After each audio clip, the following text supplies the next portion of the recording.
আসসালামু আলাইকুম, সবাইকে আমন্ত্রণ জানাচ্ছি যুক্তরাষ্ট্রের নিউ ইয়র্কের চ্যানেলের স্টুডিওতে। সাথে আছি আমি মাইনুল ইসলাম। প্রবাসের কথা অনুষ্ঠানে আমাদের সঙ্গে আজকে অতিথি আছেন জাকির চৌধুরী, সিপিএ। কেমন আছেন আপনি? আলহামদুলিল্লাহ, ভালো আছি। শুরুতেই যদি বলি আপনার সম্পর্কে একটু জানতে চাই আমরা।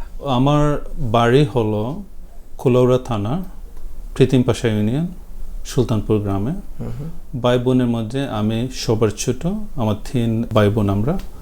আমার বাবা মারা গেছেন অ্যারাউন্ড আমার যখন বয়স ছিল 6 ইয়ার্স। সো আমি রেজ করছি এজ এ সিঙ্গেল প্যারেন্ট হিসাবে। আমার এসএসসি আমি নবীনচন্দ্র হাই স্কুল থেকে কমপ্লিট করছি। এরপরে ইন্টারমিডিয়েট কুলাউড়া ডিগ্রি কলেজ থেকে, দেন আপনার মদনমোহন কলেজে অ্যাকাউন্টিং অনার্সে ছিলাম 2nd ইয়ার পর্যন্ত। তারপরে আপনার ডাইভার্সিটি ভিসা, যেটা ডিবি লটারি ভিসা লেগে তারপরে আমি আমেরিকাতে চলে আসি 2007 সালে। 2007 সালে যখন আমেরিকাতে আসলাম তখন আপনার বারুক কলেজে, সিটি ইউনিভার্সিটি অফ নিউ ইয়র্কেতে আমি অধ্যয়ন শুরু করে দিলাম আবার অ্যাকাউন্টিংয়ের উপরে। ওইখান থেকে আপনি গ্র্যাজুয়েশন করলাম 2011 সালে।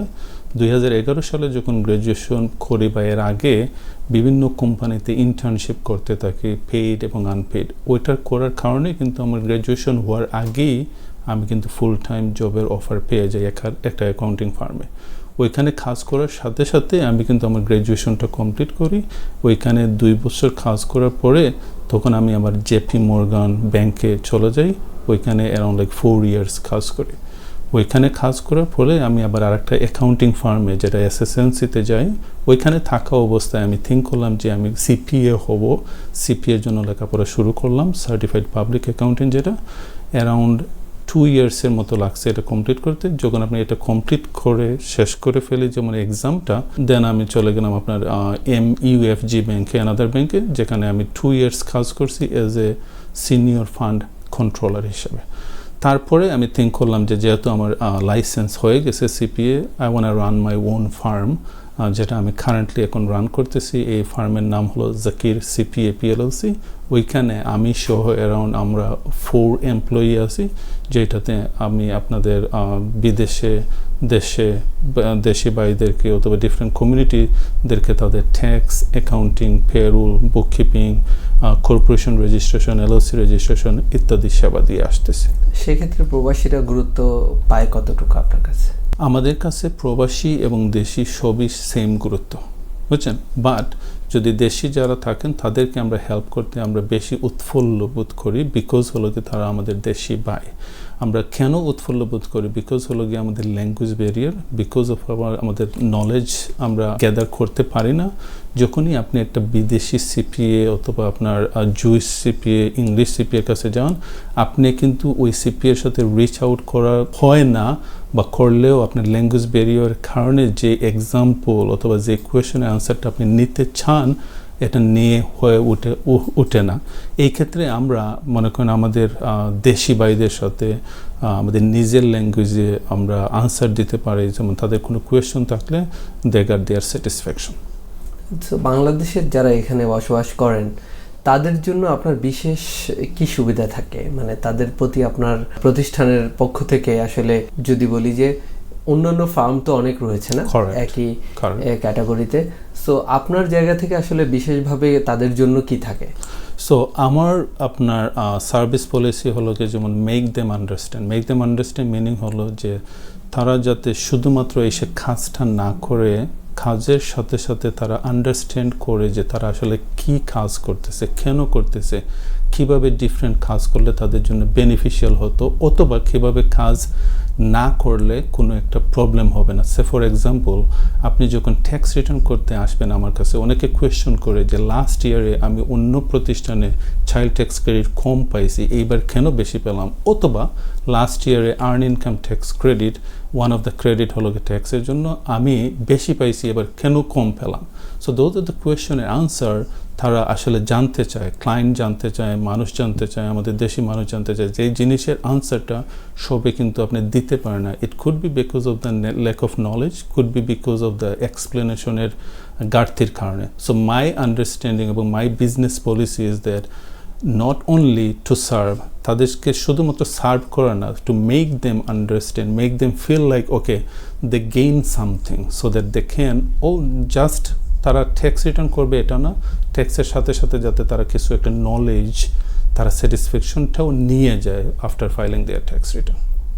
আমেরিকায় সিপিএ, বাংলাদেশে সিএ বলি, চার্টার্ড অ্যাকাউন্ট। রাইট। তো সেই ক্ষেত্রে নতুন প্রজন্মের জন্য যদি আপনি একটু বার্তা দেন যে বাংলাদেশে যারা নতুন প্রজন্ম তারা আসলে আমেরিকা বা নিউ ইয়র্কে এসে সিপিএ করার সুযোগ আছে কিনা, আর যদি থাকে সেটা কেমন এবং কিভাবে? রাইট। সো এখন হলো কি গ্লোবালের যুগ, এখন আপনি মনে করুন এক দেশে বসে আরেক দেশে পড়তে পারেন আপনি, রাইট? বাংলাদেশে অথবা আমরা যদি অন্য কোনো কান্ট্রির কথা বলি যে এখানে এসে যদি সিপিএ করতে চান, যদি উনি ফিজিক্যালি এখানে আসেন ওয়ান্ডারফুল, যদি ফিজিক্যালি আসতে নাও পারেন তাহলে কিন্তু আপনার এখানের যে বোর্ড অফ এডুকেশন আছে দে মেক এ ওয়ে যে তারা ওই দেশ থেকেও কিন্তু সিপিএ এক্সামটা দিতে পারে। এখন অনেকে কোয়েশ্চন করতে পারেন যে আসলে what is a CPA, right? সিপিএটার আসলে এক্সামটা কি, রিকোয়ারমেন্টটা কি, কিভাবে একজন সিপিএ হতে পারে, রাইট? বিস্তারিত বললে নতুন প্রজন্ম আগ্রহ প্রকাশ করবে বা তারা ইন্সপায়ার হবে। Correct, exactly. সো এটা হলো, আমি আপনাকে বলি যেমন আপনার একটা কথা বলা যায় যেমন আপনার all accountant are not a CPA but all CPAs are accountant. কারণ হলো গিয়ে যেমন আপনার সিপিএ হলো গিয়ে it's an additional creditability certification যারা অ্যাকাউন্টিং ফিল্ডে আছেন। So you can be just like an accountant or you can be a certified public accountant, right? ওই certified public accountant যারা হয় তাদেরকেই বলা হয় সিপিএ। এখন এই সেম ডিগ্রিটা আপনার বাংলাদেশেও কিন্তু আছে, বাট বাংলাদেশে এটাকে বলা হয় চার্টার্ড অ্যাকাউন্টেন্ট অথবা সিএ, যেটা ব্রিটিশ রুল আছে। রিকোয়ারমেন্টটা একটু ডিফারেন্ট বাংলাদেশে ভার্সাস হেয়ার। সো আমি এইখানে রিকোয়ারমেন্টটা বলবো যেহেতু I became age a CPA, right? So এইখানে যদি একজন স্টুডেন্ট যদি অথবা বাংলাদেশ থেকে কেউ এখানে আইসা যদি একজন সিপিএ হতে চান, ওনাকে কয়েকটা জিনিস মনে রাখতে হবে অথবা কয়েকটা রিকোয়ারমেন্ট ফুলফিল করতে হবে।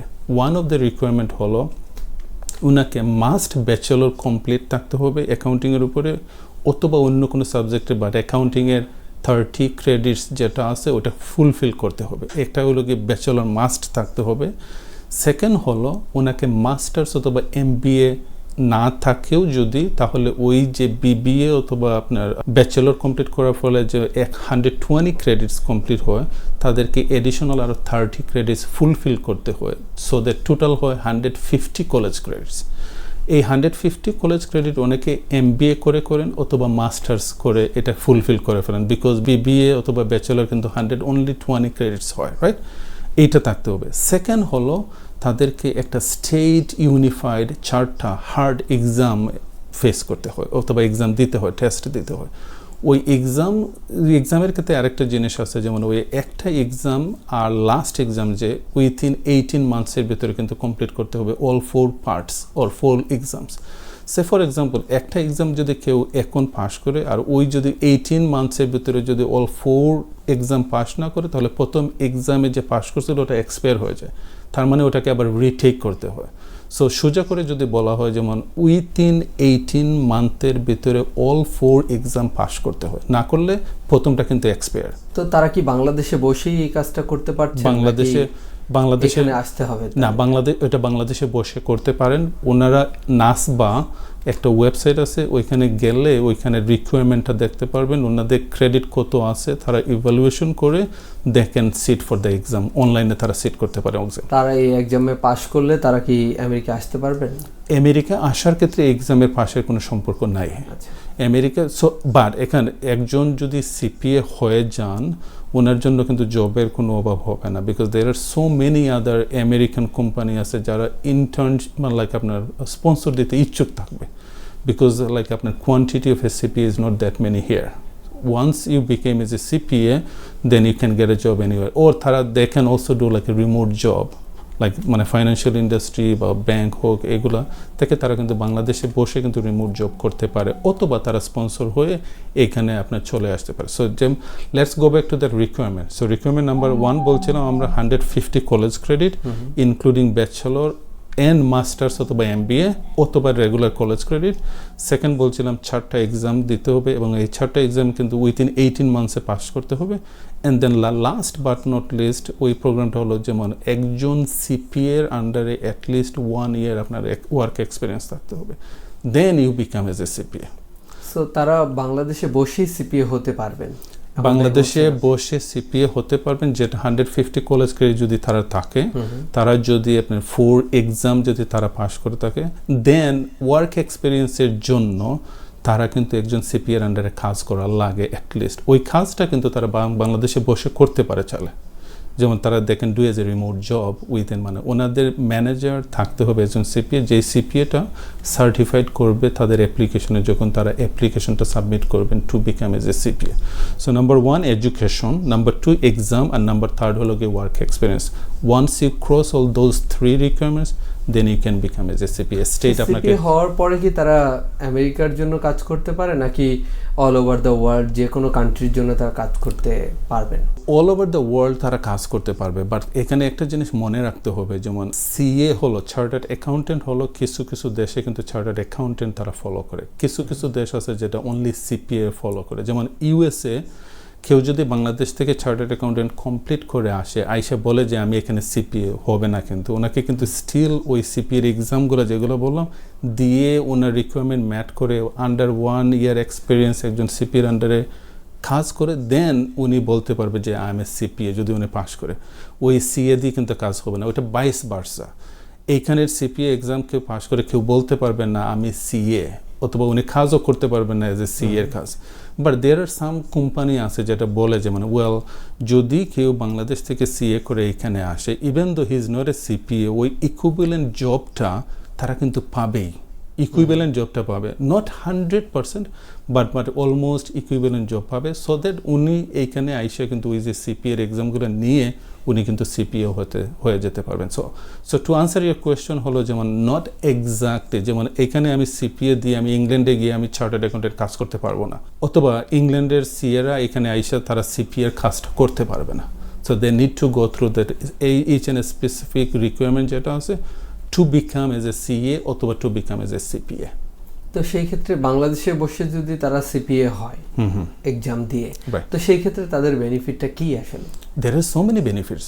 যারা আমেরিকাতে আসতে চান তারা যদি ওই যে বলেন যে হেই, তারা যদি মনে করেন আপনার যে কোনো একটা কোম্পানিতে অ্যাপ্লাই করেন, বলেন যে হে আমার সিপিএ চার্টার এক্সাম আমি পাস করে ফেলাইছি, all I need an experience to become as a CPA, এইটা যখন কোয়ালিফিকেশনটা তারা দেখবে, দেয়ার আর সো মেনি ইউএসএতে company, financial institution, accounting firm, big 4, they are willing, তারা কিন্তু ইভেন স্পন্সর করে কিন্তু মানে পার্সনকে অথবা এমপ্লয়কে নিয়ে আসবে, because all the qualification it's not available. যেটাকে বলা হয় ইউএসএতে এই প্রফেশনে অনেকে আসতে চায় না, there is a reason for it. One is lengthly, second is like আপনার ইটস কোয়াইট হার্ড। যেমন আমেরিকাতে বলা হয়, যেমন ইউএসএতে বলা হয় 3টা exam is very hard. One হলো গিয়ে ডাক্তার হতে গেলে ইউএসএমএলই, সেকেন্ড হলো অ্যাটর্নি হতে গেলে যেমন আপনার বার এক্সাম, আর হলো গিয়ে থার্ড হলো গিয়ে সিপিএ হতে গেলে সিপিএর এক্সামস। এই 3টা এক্সামস কিন্তু হার্ডেস্ট ওয়ান, বুঝছেন? যার কারণে there are not that many CPAs কিন্তু ওয়ান, এবং এটা লেন্থলি। আর থার্ড হলো গিয়ে মনে করেন আপনার পেশেন্ট সবার থাকে না, ইটস লাইক আপনার it has to go through a quite like আপনার স্লিপলেস নাইট, হার্ড ওয়ার্কিং। এটা সবাই ট্রাই করে, অনেকে ট্রাই করে বাট অনেকে পারে না। সো এইটা যখন কেউ হয়ে যাবেন তখন আপনার জব মার্কেটে ইজ লাইক মানে ওয়ে ওপেন হয়ে যাবে, বিকজ ক্যান্ডিডেট কম থাকে, আপনার কম্পিটিশনও কম থাকে। তরুণ প্রজন্ম যারা মেধাবী রয়েছে তারা সবসময় কিন্তু একটু খোঁজে যে যেখানে আমার মেধার বিকাশ হবে, যেখানে আমার মেধার মূল্যায়ন হবে, সেক্ষেত্রে তারা যদি সিপিএ করে বাংলাদেশে বসেই করলো, কিন্তু তারা আমেরিকায় তাদের ক্যারিয়ারকে বিল্ড আপ করতে চায়, সেই ক্ষেত্রে তাদের জন্য আসলে সুসংবাদটা কি?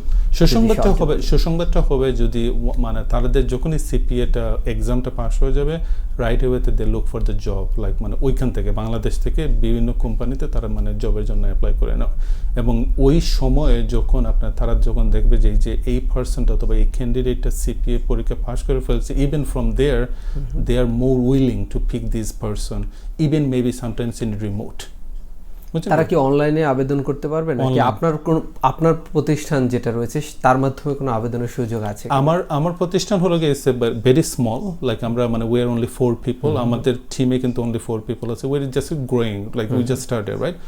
আমাদের প্রতিষ্ঠানেও কেউ অ্যাপ্লাই করতে পারে, অথবা এখানে অনেক বড় বড় কোম্পানি আছে অ্যাকাউন্টিং ফার্ম, যেমন আমি জেপি মর্গানে কাজ করছি, MUFG-তে কাজ করছি, তারপরে হলো গিয়ে আপনার SSNC একটা অ্যাকাউন্টিং ফার্মে কাজ করছি, তারপরে হলো গিয়ে আপনার Gen2 ফান্ড সার্ভিসেস আরেকটা অ্যাকাউন্টিং ফার্ম করছি। অনেক কোম্পানি তারা বাইরের দেশ থেকে মানুষ আনে অথবা এমপ্লয়ি আনে, যখন আনে তখন তারা আপনার স্পন্সর দিয়ে আনে।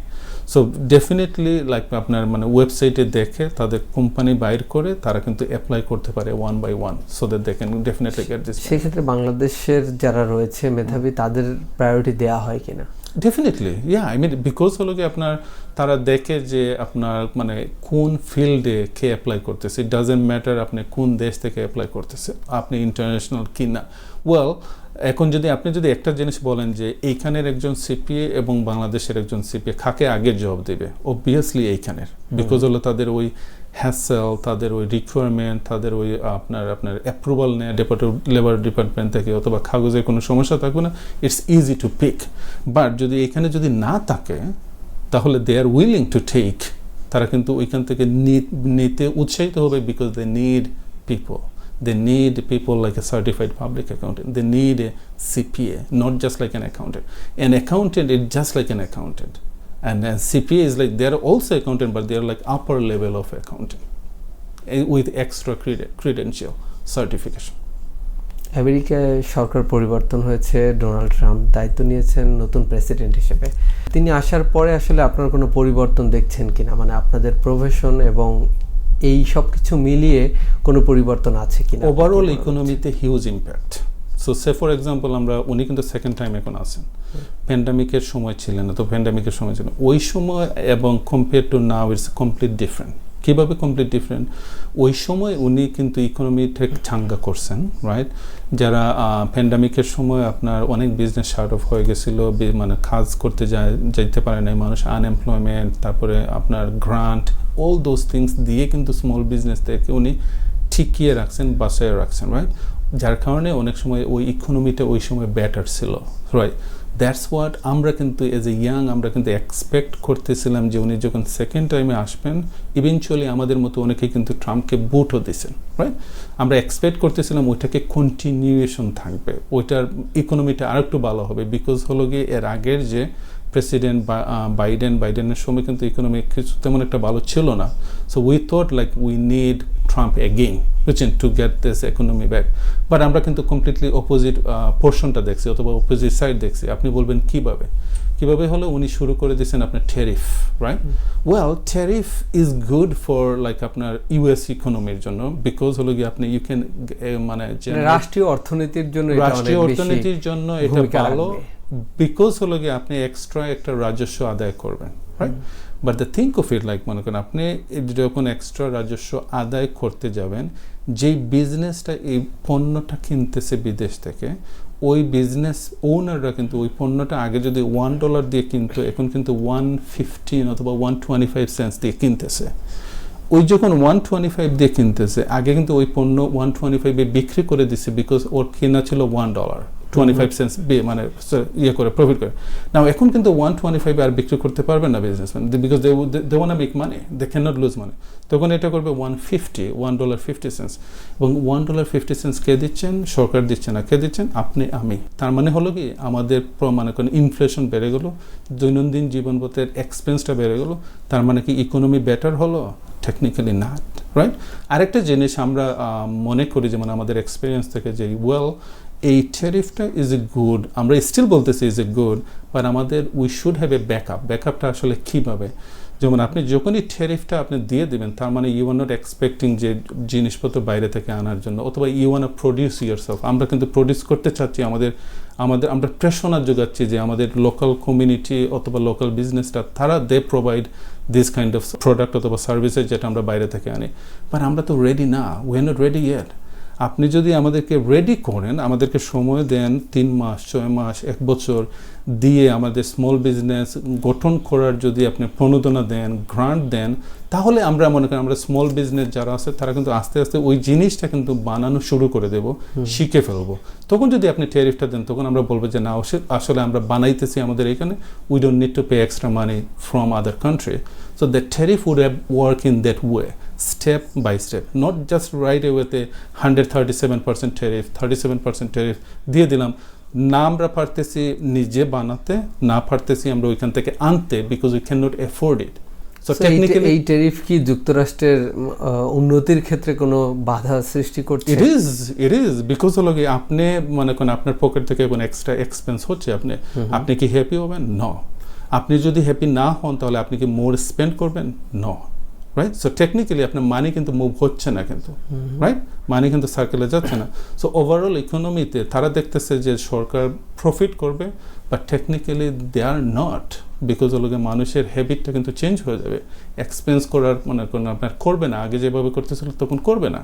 So technically this tariff it is a good, but the implementation is not good. Implementation হলো যেভাবে তারা শুরু করছে এটা ঠিক না। এটা সেই ক্ষেত্রে এই ট্যারিফ নিয়ে আসলে কি হওয়া উচিত ছিল, বা ট্যারিফ নিয়ে উচিত ছিল যেমন ট্রাম্প উনি কিন্তু আপনার টার্গেট করা উচিত ছিল যে ওকে আজকে থেকে নেক্সট 1 ইয়ারের পরে আমরা ট্যারিফটা বসাবো, এর মধ্যে আমরা আমাদের ইন্টারনাল বিজনেস যারা আছে তাদেরকে এক্সট্রা ডোনেশন অথবা গ্রান্ট দিয়ে বলবো যে okay if you open that business here within you will create a job, right, employment সৃষ্টি হবে, you will create this product, so that যখন আপনি ট্যারিফ যখন চালু করবেন তখন আমরা বলবো যে না, বিজনেসরা বলবে যে না আমরা ওইখান থেকে আর আনবো না, because we can produce here inside, বুঝছেন? সো আমরা কিন্তু ওই সময় পাই নাই, কিন্তু আমাদের যে লোকাল বিজনেসটা আছে ওই সময়টা পাই নাই, কিন্তু so we have no other choice then pay more to get this product from outside. আর যখনই আমরা প্রোডাক্টটা বেশি দিয়ে আনবো আমি কিন্তু বেশি পে করবো ওইটা কেনার জন্য, বুঝছেন কি বলছি? যারা প্রবাসে বাংলাদেশি রয়েছেন তাদের জন্য আপনি কাজ করছেন, তারা তো এখানে রয়েছেন, এই বছর ট্যাক্সের সময় শেষ হয়ে গেছে, আগামী বছর যে ট্যাক্স আসছে সেক্ষেত্রে তাদের প্রতি আপনার জায়গা থেকে আপনি কি বলতে চান, মানে তাদের প্রতি আপনার আহ্বান কি থাকবে? সো ট্যাক্স আসলে তারা কিভাবে প্রিপেয়ার্ড থাকবে? কারেক্ট। সো ট্যাক্স একটা জিনিস আমি অলওয়েজ টেল দ্যাট মানে দেয়ার আর টু থিংস, দুইটা জিনিস কিন্তু আপনি অ্যাভয়েড করতে পারবেন না। এক হলো গিয়ে আপনার ডেথ, আমরা সবাই মরতে হবে, আর সেকেন্ড হলো গিয়ে ইউএসএতে ট্যাক্স। আপনি বৃদ্ধ হয়ে যান, ডাজেন্ট রিয়েলি ম্যাটার, যদি আপনার ইনকাম থাকে you must have to file your tax return, you have to pay tax on it. এখন ট্যাক্স কিন্তু 2024 সালে আমরা মাত্র শেষ করলাম, লাইক এপ্রিল 15 ছিল ডেডলাইন। এখন আমরা what we are talking about the tax for the next year. এখন অনেকে বলতে পারেন যে ওয়েল নেক্সট ইয়ার তো এখন আসে নাই, মানে এটা তো শুরু হবে আপনার জানুয়ারি 15-এ। No, but the question is next ইয়ারে tax planning you should do, সেই প্রস্তুতিটা থাকা থাকে, you should do it now. Tax planning you should do it now. Tax planning আসলে জিনিসটা আসলে কি? There are certain tax loophole অথবা certain tax law আপনি ইউজ করে legally, not illegally you can pay less tax or you can get more refund, বুঝছেন? either tax কম pay করবেন অথবা রিফান্ডটা বেশি পাবেন by using those tax loophole legally, not illegally. One of the example হবে যেমন আপনার যদি জবে থেকে আপনাকে যদি 401k যদি আপনাকে অফার করা হয় আপনার এমপ্লয়ি, তাহলে ইউ শুড টেক ইট, এবং you should take maximum amount. কেন? কারণ হলো এই অ্যামাউন্ট হলো গিয়ে ফ্রি ট্যাক্স, এই অ্যামাউন্টের উপর কিন্তু আপনাকে কোনো ট্যাক্স দেওয়া লাগবে না। একটা এক্সাম্পল দিয়ে বোঝাই আপনাকে। Say for example you are making $100,000 on your W2 এবং আপনি কোনো 401k নিলেন না, that means 100% of this 100,000 is taxable, আপনাকে ট্যাক্স দিতে হবে এটাতে। সে ফর এক্সাম্পল আপনার ফ্রেন্ড উনি করলো কি ওই 401k এর অপশনটা নিয়ে ওইখানে আপনার $22,000 হোক আর $23,000 হোক ওইখানে কন্ট্রিবিউশন করে ফেললো। দ্যাট মিনস হলো কি ওই টাকাটা কিন্তু আপনার ডলারটা কিন্তু নন ট্যাক্সেবল, ওইটা কিন্তু ওই 100,000 থেকে অটোমেটিকলি ডিডাক্ট হয়ে যাবে। যখন ট্যাক্স রিটার্ন করতে আসবে তখন ওনার ইনকামটা 100,000 থাকবে না, ওনার থাকবে 100,000 মাইনাস 22 অথবা 23,000 যেটা আছে, ওইটা দিয়ে যে অ্যামাউন্টটা থাকবে ওইটার উপরে কিন্তু ট্যাক্স দেবে। সো থিঙ্ক অফ ইট, আপনি দিচ্ছেন ট্যাক্স 100,000-এর উপরে আর উনি দিচ্ছেন আই বিলিভ 77,000-এর উপরে, রাইট? 77 অথবা 77,000-এর উপরে কিন্তু ট্যাক্স দিচ্ছেন। সো এই যে $23,000 যে ট্যাক্স সেভ করতেছেন because of the tax law অথবা because of the tax planning এর জন্য, এটা কিন্তু আপনি এখনই করা উচিত আপনার। একবারে শেষ প্রান্তে যদি আপনার গুরুত্বপূর্ণ কিছু বলার থাকে। আমি ইয়াং জেনারেশন যারা আছেন তাদেরকে বলবো যেমন আপনার এডুকেশনের কোনো বিকল্প নাই। আমরা মানে করেন এডুকেশন যদি হয়ে যায় আপনার you can do whatever you want. Say for example যে কোনো প্রতিষ্ঠানে আপনি কাজ করতে পারবেন, যে কোনো জব আপনি করতে পারবেন, যে কোনো লাইফস্টাইল আপনি লিড করতে পারবেন, but that matters on the education. So focus on the education. Without education you might have money, you might have 2, 3, 4 houses. That house can burn out one day. That money can wash out one day. But if you have education, if you have a degree, no one can steal it. সুপ্রিয় দর্শক, প্রবাসের কথা অনুষ্ঠানে আজকে এ পর্যন্তই। পরবর্তী অনুষ্ঠান দেখার আমন্ত্রণ জানিয়ে শেষ করছি। সে পর্যন্ত সবাই ভালো থাকবেন, সুস্থ থাকবেন।